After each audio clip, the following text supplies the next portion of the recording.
Hi there, I'm Michel Plank, and in this new series I'm going to be showing you how to cook really simple dishes that won't break the bank but will be guaranteed to put a smile on everyone's face. This is comfort food.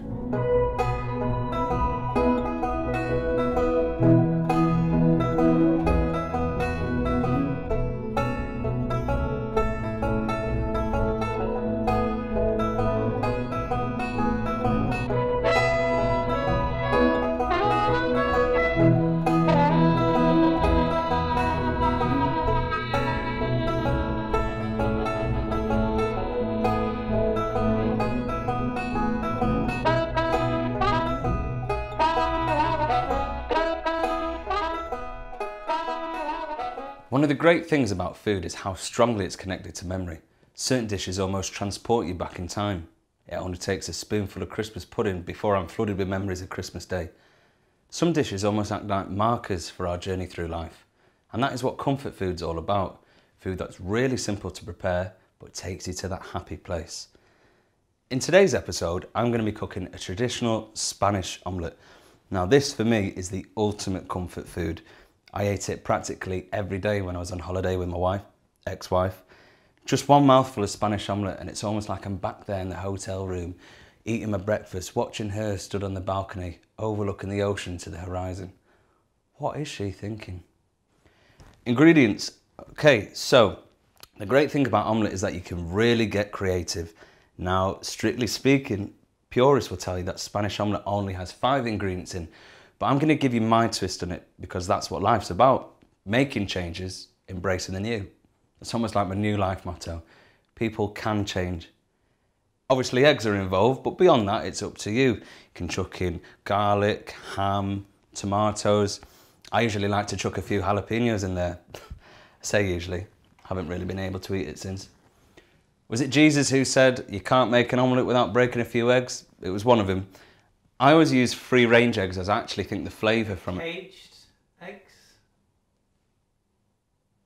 Okay, so these are caged eggs. But to be honest, if I was a hen in a cage, I'd be happy to know that my egg was going off to be part of a delicious meal and the cheaper. So if money's tight and you want to use caged eggs, I won't judge you. A couple of years ago I probably would have, but I'm not like that anymore. So I'm just going to crack the eggs into the pan in the usual way. Although, if there's someone you want to impress, there is a cool little trick you can do where you actually crack the egg with one hand. Another cool little trick is that the best thing to get eggshell out is eggshell. Spoon works just as good, if not better. I'm just going to crack the remaining eggs in the usual way.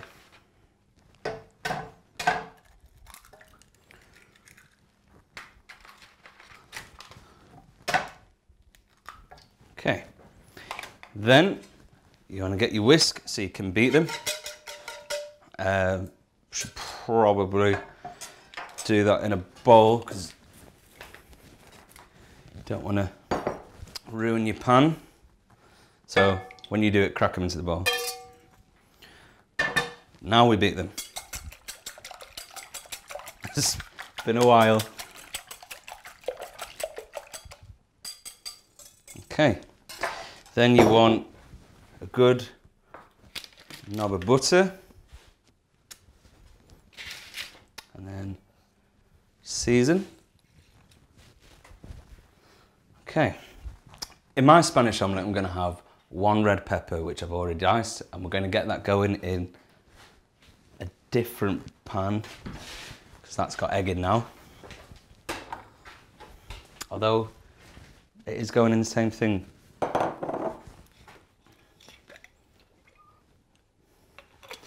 Let that get going.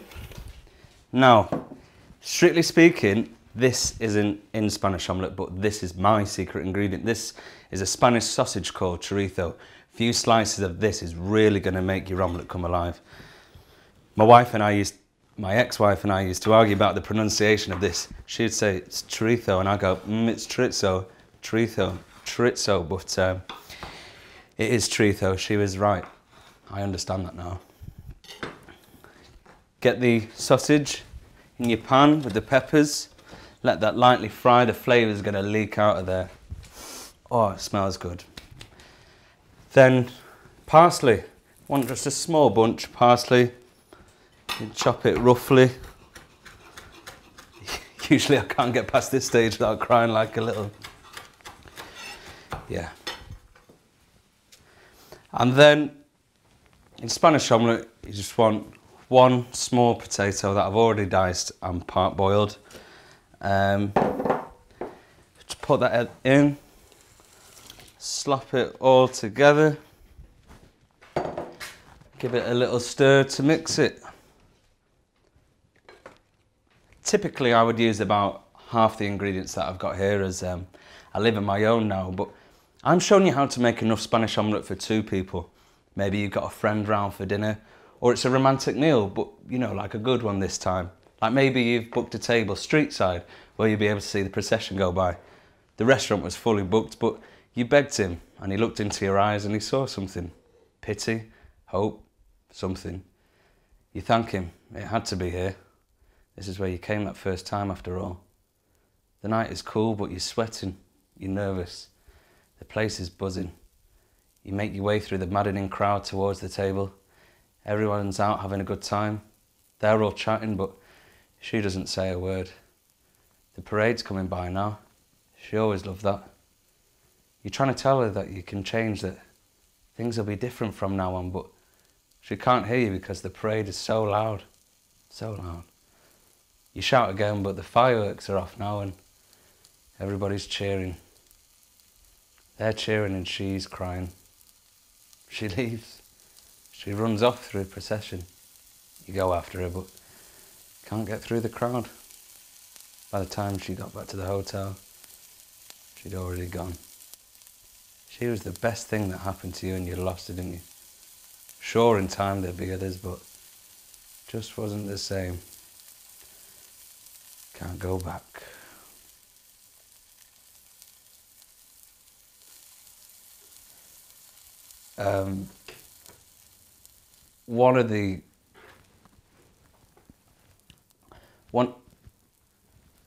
Sorry, it's just the onions. You've not chopped any onions yet? Oh.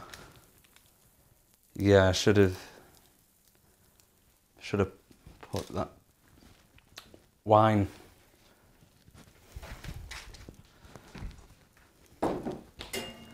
Just check it's not corked first.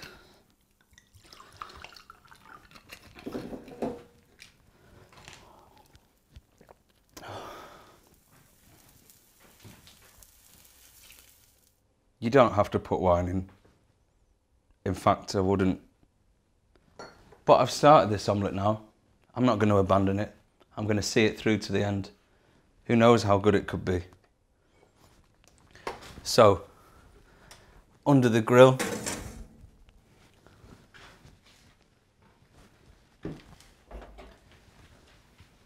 Meanwhile, you want to just get the plate looking nice.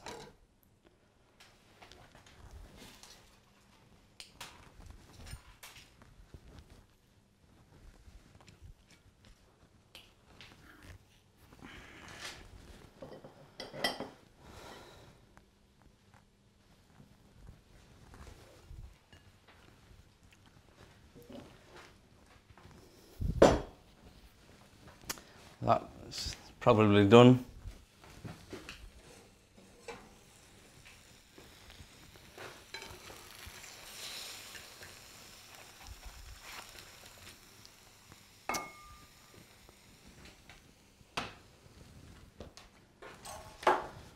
I've bollocksed it up.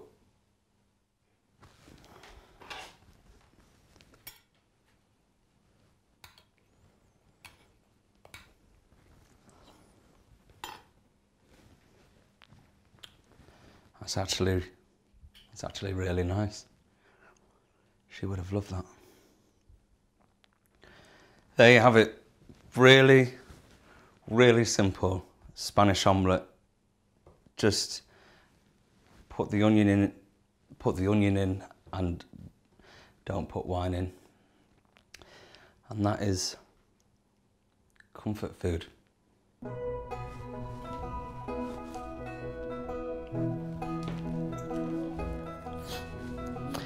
Hi Alice, it's Michel. Can you phone me back when you get this, please? I need to speak to you. I miss you. Hi. Oh, hi Keith. Is Alice there, please? Well, I don't really see why it's a problem because it's not like I've phoned for several.